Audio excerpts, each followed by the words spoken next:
राधे राधे। खंड 3 का ही है अपना, आगे का चैप्टर पढ़ रहा हूँ मैं। देवताओं का गर्व। ब्रह्म ह देवेभ्यो विजिगये तस्य ह व्रणो विजय देवा अमहीयंत। यह प्रसिद्ध है कि ब्रह्म ने देवताओं के लिए विजय प्राप्त की। कहते हैं उस ब्रह्म की विजय में देवताओं ने गौरव प्राप्त किया। तो अभी वाक्य भाष्य पढ़ रहे हैं। अविद्या का क्षय होने पर उसकी सिद्धि नहीं होती, अतः जीव और ईश्वर एकत्व ही सिद्ध होता है। अतः अहंकार के संबंध में अज्ञान के बीजभूत शरीर इंद्रिय मन बुद्धि विषय और इंद्रिय ज्ञान के प्रवाह का जो नित्य विज्ञान स्वरूप आत्मा से भिन्न किसी अन्य निमित्त से स्थित है, आत्म तत्व के यथार्थ ज्ञान से उस निमित्त के निवृत्त हो जाने पर जो अज्ञान के बीज का उच्छेद हो जाना है, वही आत्मा का मोक्ष कहलाता है। उससे विपरीत का नाम बंध है, क्योंकि वे बंध और मोक्ष दोनों ही बुद्ध आदि उपाधि विशिष्ट स्वरूप की अपेक्षा से हैं। ब्रह्म ह, इसमें ह ऐति है, इतिहास का द्योतक है। कहते हैं पूर्व काल में देवासुर संग्राम में ब्रह्म ने जगत स्थिति लोक मर्यादा की रक्षा करने के लिए अपनी आज्ञा में चलने वाले विद्यार्थी देवताओं के लिए असुरों को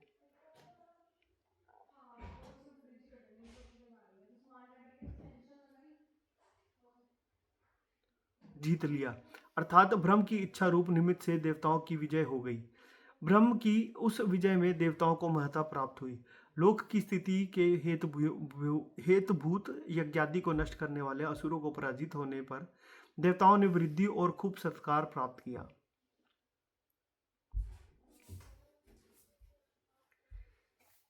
इसमें बीच में एक और संस्कृत का श्लोक है, बहुत टफ है, मैं ट्राई करता हूँ। यक्ष का प्रादुर्भाव।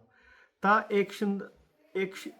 एकशन्नता समावख्यमेवायम विजयोस्माकमेवायम महिमेति त्वदेशाम विजज्ञो तेभ्यो ह प्रादुर्भुव तन्वयाजनत किमिदम यक्ष्मिति। कोई त्रुटि होगी तो क्षमा करना है ना। उन्होंने सोचा हमारी ही यह विजय है और हमारी ही यह महिमा है। कहते हैं वह ब्रह्म देवताओं के अभिप्राय को जान गया और उनके सामने प्रादुर्भूत हुआ। तब देवता लोग यक्ष रूप में प्रकट हुए। उस ब्रह्म को यह यक्ष कौन है ऐसा ना जान सकें। ता एक क्षणत इत्यादि शास्त्र वाक्य मिथ्या प्रत्यय रूप होने के कारण अभिमान का हेतु प्रतिपादन करने के लिए है। जो विजय ईश्वर के निमित्त से प्राप्त हुई थी उसमें यह हमारी सामर्थ्य से प्राप्त हुई है, हमारी ही विजय है। हमारी अंतःकरणों का प्रेरक होने के कारण वह सबका साक्षी है और हमारी ही महिमा से हमारी विजय हुई है। इस प्रकार अभिमान करके अपनी विजय आदि कल्याण के हेतुभूत सर्वात्मा सर्व कल्याणस्पद आत्मस्थ ईश्वर को ही आत्मा भाव से न जानकर पिंड मात्र के अभिमानी होकर उन्होंने तो मिथ्या प्रत्यय कर लिया था। वह केवल पिंड मात्र से संबंध रखने वाला होने से मिथ्या ज्ञान स्वरूप था। अतः सर्वात्मा ईश्वर के यथार्थ स्वरूप के बोध से उसका हेतु प्रकट करने के लिए ही यह तद्वेश्वाम वह ब्रह्म उन देवताओं के अभिप्राय को जान गया। आदि आख्यायिका रूप अमान्य यानी कि शास्त्र है। कहते हैं वह ब्रह्म इन देवताओं के मिथ्या अहंकार रूप अभिप्राय को समझ गया, उसे इसका ज्ञान हो गया। उसे जानकर उस मिथ्याभिमान का छेदन द्वारा वे देवताओं पर अनुग्रह करने की इच्छा से वह देवताओं के ही लिए उनके इंद्रिय का विषय होकर उनसे थोड़ी ही दूर पर प्रकट हुआ। वह महेश्वर की माया शक्ति से ग्रहण किए हुए किसी बड़े ही विचित्र रूप विशेष से प्रकट हुआ, जिसे देखकर भी देवता लोग यह ना जान सके ना पहचान सके कि यह यक्ष अर्थात पूज्य कौन है। अग्नि की परीक्षा। ते अग्नि ब्रुव जात वेद एत द्विजानिहि किमिदम यक्षमिति तथेति। उन्होंने अग्नि से कहा, हे अग्नि, इस बात को मालूम करो कि यह यक्ष कौन है।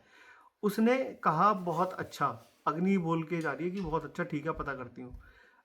तो अब अग्नि गई हो उस यक्ष के पास। अग्नि उस यक्ष के पास गया और उसने अग्नि से पूछा, तू कौन है? उसने कहा, मैं अग्नि हूं, मैं निश्चय जात वेदा ही हूं। अब यह क्वेश्चन आंसर चल रहे हैं। यक्ष जो प्रकट हुए ना, जो ब्रह्म प्रकट हुए हैं उन देवताओं के हुए, उनसे अग्नि का वार्तालाप चल रहा है। तो फिर यक्ष ने पूछा, उस जात वेदा रूप तो तुझ में समर्थ्य क्या है? अग्नि ने कहा, पृथ्वी में यह जो कुछ है उस सभी को जला सकती हूँ। तो फिर अब ये चल रहा है कि तब यक्ष ने उस अग्नि के लिए एक तिनका रख दिया और कहा, इसे जला। अग्नि उस तृण के समीप गया, परंतु अपने सारे वेग से भी उसे जलाने में समर्थ नहीं हुआ। वह उसके पास से ही लौट आया और कहा, यह यक्ष कौन है? इस बात को मैं नहीं जान पाया। वायु की परीक्षा हो रही है अब, ठीक है। तदंतर उन देवताओं ने वायु से कहा, हे वायु, इस बात को मालूम करो कि यह यक्ष कौन है। उसने कहा, बहुत अच्छा। अब वो वायु गई है उस यक्ष के पास जो ब्रह्म प्रकट हुआ है देवताओं के समीप। वायु उस यक्ष के पास गया, उसने वायु से पूछा, तू कौन है? उसने कहा, मैं वायु हूँ, मैं निश्चय मातृश्वा ही हूँ। तब यक्ष ने पूछा, उस मातृश्वा रूप तुझ में क्या सामर्थ्य है? वायु ने कहा, पृथ्वी में यह जो कुछ है सभी को ग्रहण कर सकता हूँ। तब यक्ष ने उस वायु के लिए एक तिनका रखा और कहा, इसे ग्रहण कर। वायु उस तृण के समीप गया, परंतु अपने सारे वेग से भी वह उसे ग्रहण करने में समर्थ ना हुआ। तब वह उसके पास से लौट आया और बोला, यह यक्ष कौन है? इस बात को मैं नहीं जान सका। उसके बाद तदंतर देवताओं ने इंद्र से कहा, भगवान, यह यक्ष कौन है? इस बात को मालूम करो। तब इंद्र बहुत अच्छा कह उस यक्ष के पास गया।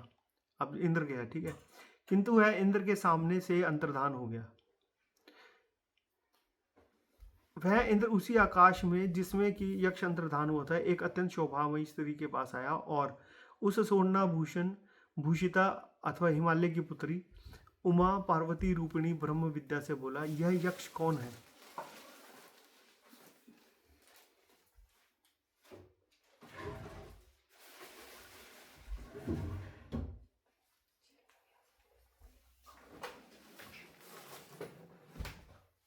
अब इसका यहाँ पर जो है ना, तीसरा जो खंड है ना वो समाप्त होता है। अब चौथे खंड में आगे चलेगा कि आगे क्या वार्तालाप चली है, ठीक है। राधे राधे।